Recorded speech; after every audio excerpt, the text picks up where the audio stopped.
बंधु माने आजिर एही कार्यक्रम को आपण मानकु स्वागत। आजिर एही कार्यक्रमटी धनु राशि व्यक्ति विशेष मानक पई बहुत गुरुत्वपूर्ण अटे, बहुत ही खास अटे। कारण आजिर एही वीडियो रे आमे माने जानिबा जे एही पवित्र वैशाख पूर्णिमा परठारु आपणकर जीवन रे केउ सब गुरुत्वपूर्ण परिवर्तन हेबा पई जाउछि।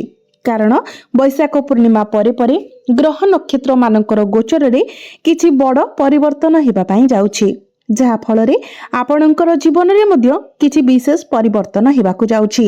अनेक क्षेत्र रे आपणकु सफलता मिलिबाकु जाउछि एवं किछि क्षेत्र रे आपणकु सतर्कतार मध्य आवश्यकता रहिछि।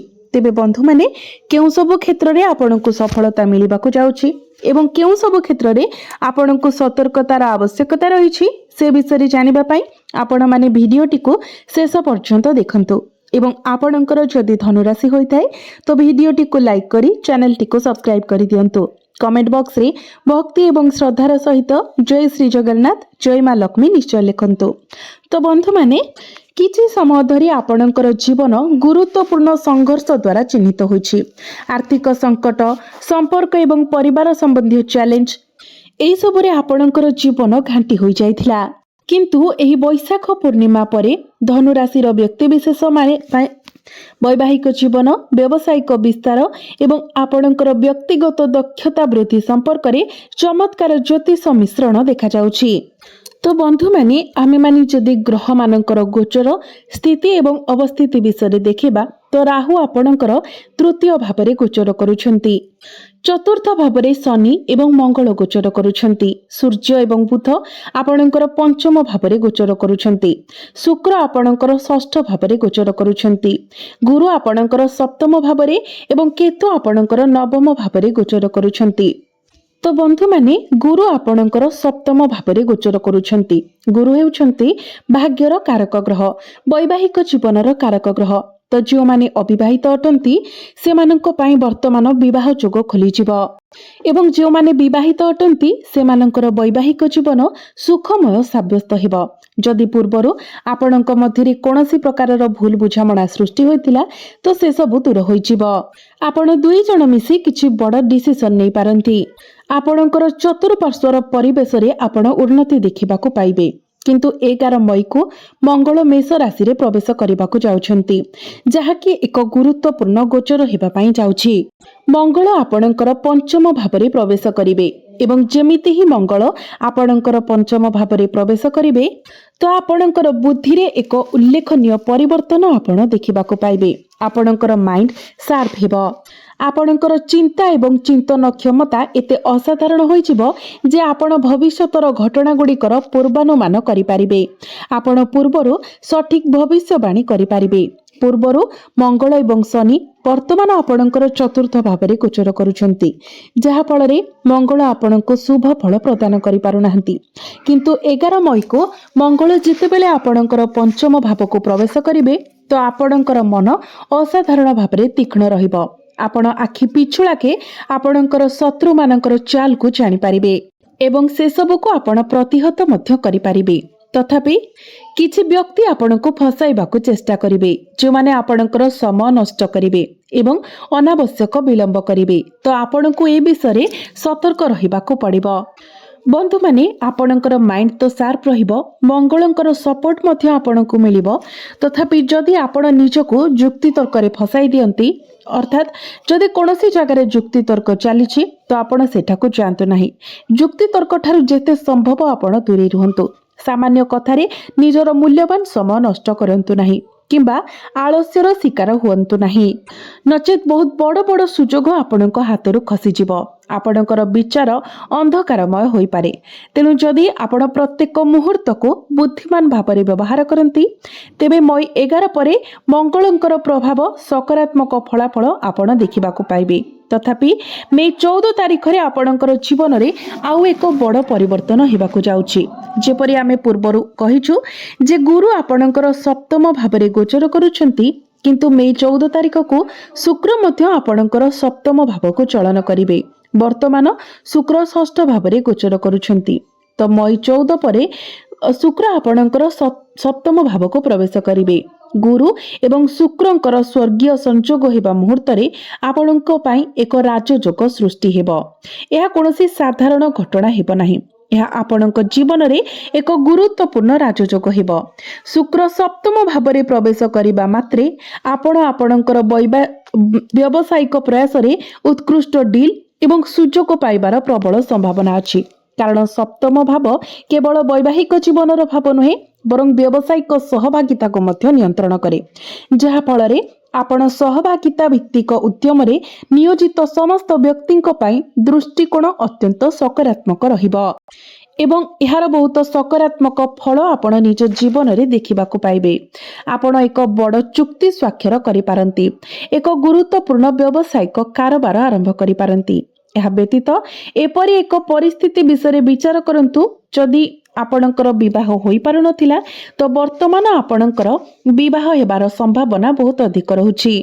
जेतेबेले गुरु एवं शुक्र आपणकर सप्तम भाव रे एकत्र हेबे तो आपणक पई विवाह अनुकूल ग्रह संरचना सृष्टि हेबो। विशेष करी 14 तारिख रु आरंभ हेबो। एहा परे 15 तारिख को सूर्य आपणकर षष्ठ भाव को प्रवेश करिवे, बुध मध्य षष्ठ भाव को प्रवेश करिवे। तो एठारे शत्रुहंता जोगर निर्माण हेबो, जहा आपणकर समस्त प्रतिपक्षक उपरे उच्च हाथ पाइबा पई भाग्यवान, अर्थात आपणकर सब शत्रु मानकर विनाश हेबो। आपण सेमानक उपरे विजय हासिल करिवे।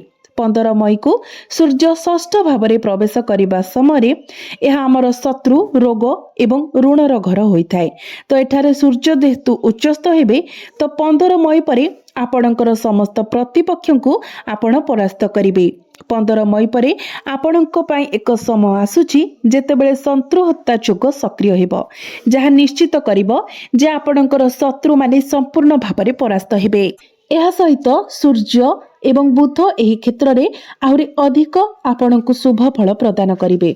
जो छात्र छात्री माने सरकारी चाकरी पाई चेष्टा करुछंती किंबा प्रतियोगितामूलक परीक्षा पाई प्रस्तुत हेउछंती किंतु सफलता हासिल करि पारु नाहंती, प्रत्येक थर मात्र 2 किंबा 3 नंबर पाई से माने कैंसिल होई जाउछंती, तो सेमानंक पाई सूर्य वर्तमान षष्ठ भाव रे उच्चस्थ होछंती। एही प्रतियोगितामूलक परीक्षा गुड़िकरे आपणको उत्तीर्ण हेबारे साहाय्य करिवे। तेणु आपण वर्तमान जो चेष्टा करुछंती आपणकर कठिन परिश्रम को आपण 2 गुणित करंतु, कारण एही मासटी आपणको पई अपार सकारात्मकता आनि दउछि। जो माने पूर्वरु चाकरी करिछंती सेमानंक पई पदोन्नति मिलिबार संभावना अछि। तथापि गोटे गुरुत्वपूर्ण कथा हेउछि आपणकरु सतर्कतार सह धरि रखिबाकू पड़िबो। आम जीवन रे जेते खुशी आसिले मध्य जदि आमे बारंबार किछि भूल करू तेबे सेई खुशी आम निकटरू चली जाई थाए। आपणक मध्यरु 99% प्रति मासरे किछि भूल करूछंती, फलस्वरूप आपण जो शुभ फल आशा करुथिले सेथिरे विलंब हेउछि।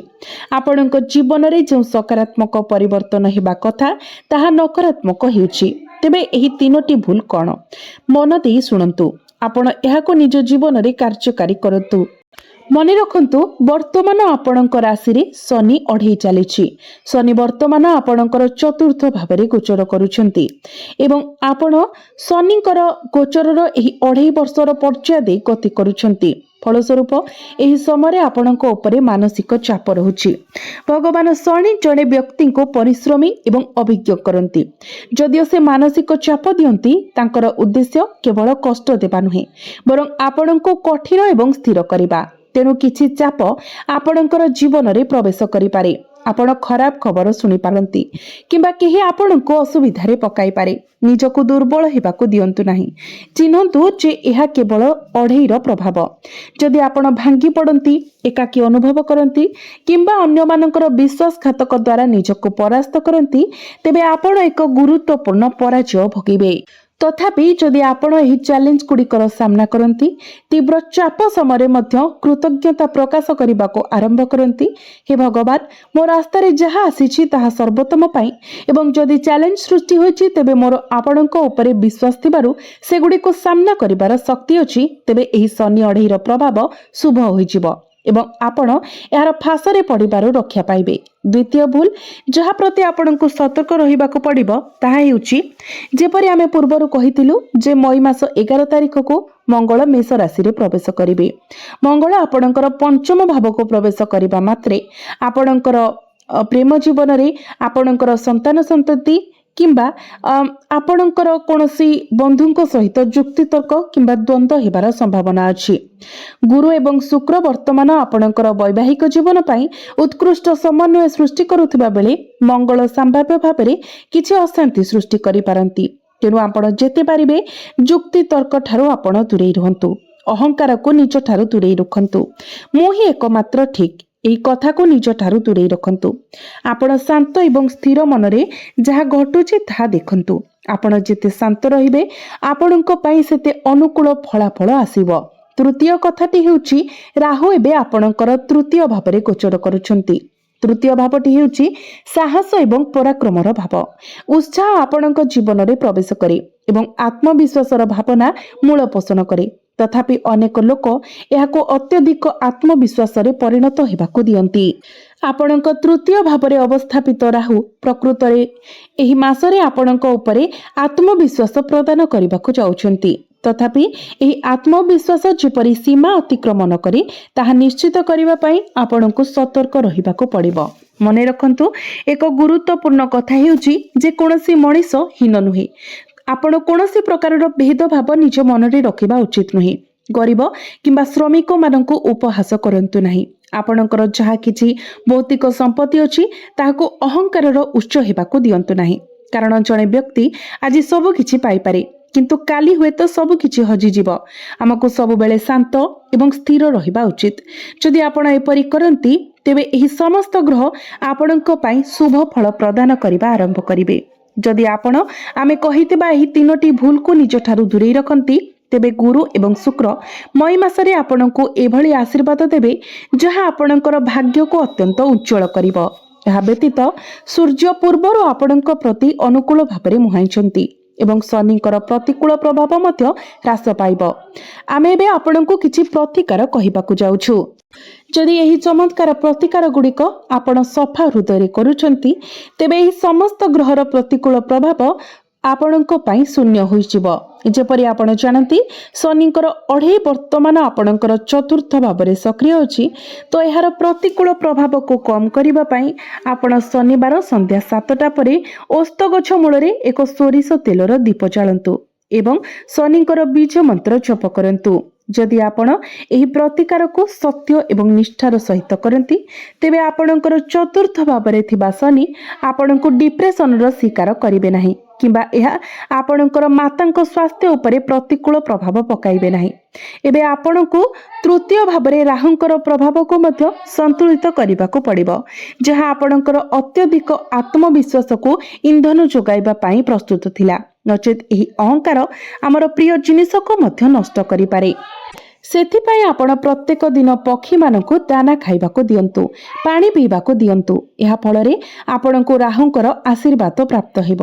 ତୃତୀୟରେ, ମଙ୍ଗଳଙ୍କ ଠାରୁ ଶୁଭ ଫଳ ପ୍ରାପ୍ତି କରିବା ପାଇଁ ଏବଂ ଆପଣଙ୍କ ମଧ୍ୟରେ କ୍ରୋଧ ଏବଂ ଅହଙ୍କାର ସୃଷ୍ଟି ନ ହେବା ପାଇଁ ଆପଣ ପ୍ରତ୍ୟେକ ମଙ୍ଗଳବାର ଦିନ ହନୁମାନ ମନ୍ଦିର ଯାଆନ୍ତୁ। ଲାଲ ରଙ୍ଗର ମିଠା ଆପଣ ପ୍ରଭୁ ହନୁମାନଙ୍କୁ ଅର୍ପଣ କରନ୍ତୁ, ଯେମିତିକି ବୁନ୍ଦିର ଲଡୁ, ଏବଂ ପ୍ରତ୍ୟେକ ଦିନ ଆପଣ ହନୁମାନ ଚାଳିଶାର ପାଠ କରନ୍ତୁ। ଆପଣଙ୍କୁ ଅଧିକ ମାତ୍ରାରେ ଶୁଭ ଫଳ ପ୍ରାପ୍ତି ହେବ ଏବଂ ଯେଉଁ ସବୁ ଅଶୁଭତ୍ୱ ରହୁଛି ସେଗୁଡ଼ିକ ମଧ୍ୟ ଖଣ୍ଡନ ହୋଇଯିବ। ତ ବନ୍ଧୁମାନେ, ଆପଣଙ୍କର ଜୀବନ ମଙ୍ଗଳମୟ ହେଉ, ଏହା ହିଁ ଈଶ୍ୱରଙ୍କ ନିକଟରେ ମୋର ପ୍ରାର୍ଥନା। ଧନ୍ୟବାଦ।